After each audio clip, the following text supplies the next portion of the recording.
আসসালামু আলাইকুম এভরিওয়ান। আমি ফারহানা নাসরিন। আজকে কোনো রান্নার ভিডিও আপনাদের সাথে শেয়ার করছি না। আজকে আসলে আমি সকালবেলার নাস্তা খাওয়ার জন্য আমানিয়াতে যাচ্ছি, সেটার ভিডিও আপনাদের দেখাচ্ছি। আসলে এটা ঈদের পরের ভিডিও।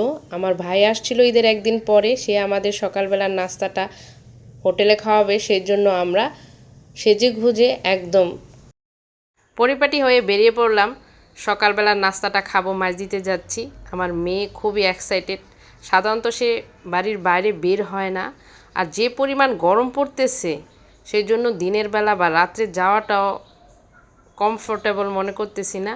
সেই জন্য সকালবেলা একদম মিষ্টি বাতাস, সিএনজির মধ্যে যখন উঠছি খুবই ঠান্ডা ঠান্ডা বাতাস লাগছিল, খুবই ভালো লাগছে। আমার মেয়ে দেখেন একদম সোজা হেঁটে চলে যাচ্ছে, খুবই আনন্দিত সে। সিএনজিতে উঠলাম মাইজদির উদ্দেশ্যে। আমার ছেলে, আমার হাজব্যান্ড, আমার ছোট ছেলে, আমার ভাই আর আমি আর ফাইজা চলে আসছি আমানিয়াতে। সিএনজি থেকে নেমেই আমরা আমানিয়ার ভিতরে ঢুকে যাচ্ছি। আমার মেয়ে তো খুবই খুশি। সত্যি খুব ভালো লাগে যখন দেখি সন্তানরা হাসি খুশি আনন্দ পায়, ঠিক মাদের কিন্তু খুবই ভালো লাগে। আর সকালবেলা আমানিয়াতে একদম ভিড় কম, সব জিনিসই আছে। বিস্কুট টিস্কুট এখনও সাজানো হয় নাই, আরও পরে এগুলা সাজানো হবে। আমরা তো একদম সকাল 6টার দিকেই আমানিয়াতে চলে আসছি। ঈদের পরে আবার সকালবেলা তো, সেই জন্য এখনও হোটেলটা একদম ফাঁকা আছে। আমরা একটা টেবিল দেখে এক কোণার দিকে সবাই বসে পড়লাম। ফাইজা খুবই খুশি, কারণ ফাইজা সাধারণত এরকম সকালবেলা বেরিয়ে কোনো দিকে যায় না, সেই জন্য আসলে তার কাছে এটা খুব নতুন লাগতেছে।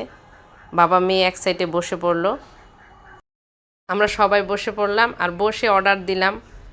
ঈদ তো, ঘরে গোস্ত খেতে খেতে একদম টায়ার্ড হয়ে গেছি, সেই জন্য অর্ডার দেওয়া হয়েছে নান রুটি আর সবজি। আমার বড় ছেলে সবজি ভাজি খাবে না, সে স্যুপ খাবে।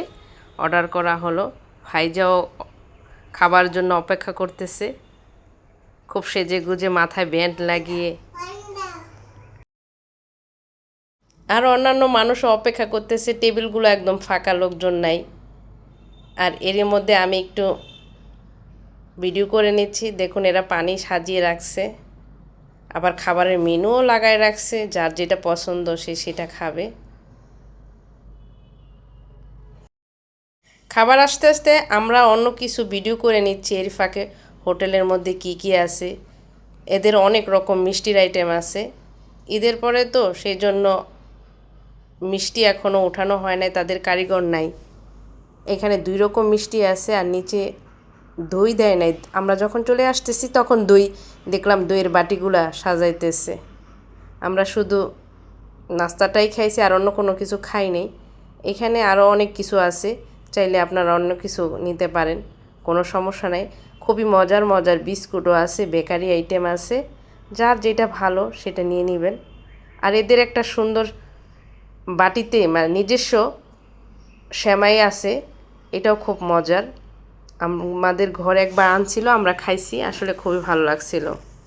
আর এরই মধ্যে খাবার চলে আসছে, ডাল ভাজি, নান রুটি, স্যুপ। আমরা সবাই মজা করে খাইছি। আর সেই ফাঁকে বিদায় নিচ্ছি। আল্লাহ হাফিজ।